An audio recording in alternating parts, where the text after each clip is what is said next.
মানে প্ৰথম কথাটো হ'ল যে আমি কালিলৈ কাৰ্যসূচী লৈছিলোঁ কাৰণ তাৰ আগতে আমি কৈছিলোঁ যে প্ৰধানমন্ত্ৰী অসমলৈ আহোঁতে আমি 16টা বিৰোধী ৰাজনৈতিক দলে প্ৰধানমন্ত্ৰীক ক'ম যে অসমত বলবৎ কৰিব নালাগে আৰু সাক্ষাৎ কৰি তেখেতক কথাখিনি ক'ম। কিন্তু দুৰ্ভাগ্যজনকভাৱে প্ৰধানমন্ত্ৰীয়ে আমাক সাক্ষাৎ প্ৰদান নকৰিলে। আজি 16টা বিৰোধী ৰাজনৈতিক দলক এতিয়ালৈকে প্ৰধানমন্ত্ৰীয়ে নিমন্ত্ৰণ কৰা নাই। আমি যদিও তেওঁলোকক কৈছোঁ যে সোনকালে আমাক মাতিব লাগে, এতিয়ালৈকে মতা নাই।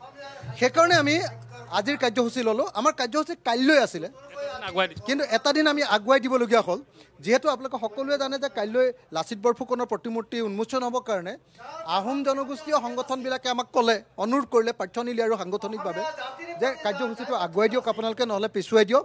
গতিকে আমি আগুৱাই দিলোঁ আৰু আগুৱাই দিয়াৰ পাছত আমি আজি এইকাৰণেই কলিয়াবৰত এই কাৰ্যসূচী গ্ৰহণ কৰিছোঁ যে মোগলে অসম আক্ৰমণ কৰিবলৈ আহোঁতে অসমীয়া জাতিৰ আটাইতকৈ ডাঙৰ যিটো কোঠ আছিলে, আটাইতকৈ যিটো প্ৰতিৰোধৰ যিটো মানে আমাৰ সেনাবাহিনীৰ চাউনি আছিলে, সেই চাউনিটোৰ আছিলে কলিয়াবৰত।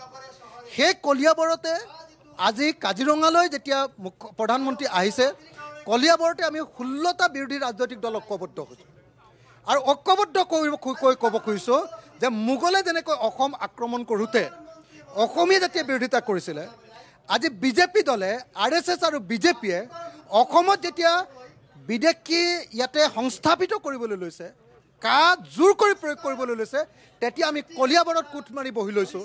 অসমীয়া জাতিয়ে কলিয়াবৰত কোঠ মাৰি লৈছোঁ আৰু আমি 16টা ৰাজনৈতিক দলে কৈছোঁ যে আমি নামানো আৰু অসমত বলবৎ কৰিব নোৱাৰিব। যদিহে সঁচাকৈ বলবৎ কৰে, তেতিয়াহ'লে আজিৰ দিনটোৰ পৰাই কলিয়াবৰৰ পৰাই আমাৰ বিৰোধী ৰাজনৈতিক দলসমূহ আৰু অসমৰ সংগ্ৰামী ৰাইজৰ আন্দোলন যুদ্ধ আজিৰ পৰাই আৰম্ভ হ'ব। মুখ্যমন্ত্ৰীগৰাকীয়ে কৈছে যে নিৰ্বাচনৰ আগতে বলবৎ হ'ব। যদি বলবৎ কৰে, সমগ্ৰ অসমৰ মানুহে আকৌ ঐক্যবদ্ধভাৱে সংগ্ৰাম কৰিব। কালি আপোনালোকে দেখিলে যে আকৌ জুবিন গাৰ্গে বিৰোধিতা কৰি বক্তব্য প্ৰদান কৰিলে। সদৌ অসম ছাত্ৰ সন্থাই আন্দোলন আৰম্ভ কৰিলে। আমাৰ মাজত সামান্য ধৰণৰ পাৰ্থক্য থাকিব পাৰে, কিন্তু সদৌ অসম ছাত্ৰ সন্থাই কালি আন্দোলন আৰম্ভ কৰিলে। অসম জাতীয়তাবাদী যুৱ ছাত্ৰ পৰিষদ, কৃষক মুক্তি সংগ্ৰাম সমিতি, অন্যান্য জনগোষ্ঠীয় সংগঠন আটাইবিলাকে ইতিমধ্যে আন্দোলন আৰম্ভ কৰিলে।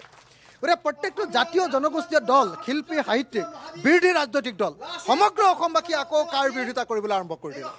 গতিকে এই মুহূৰ্তত যদি বলবৎ কৰিব খোজে, তেতিয়াহ'লে বিজেপিৰ বিৰুদ্ধে সমগ্ৰ অসমবাসী ৰাইজ ঐক্যবদ্ধ হ'ম। বিজেপিৰ বিৰুদ্ধে এইবাৰ একদম জীৱন মৰণৰ সংগ্ৰাম হ'ব, কেন্দ্ৰীয় চৰকাৰৰ বিৰুদ্ধে জীৱন মৰণৰ সংগ্ৰাম হ'ব আৰু আমি বাতিল কৰি চিৰকালৰ কাৰণে আমি অসমীয়া জাতিক সুৰক্ষিত কৰিম।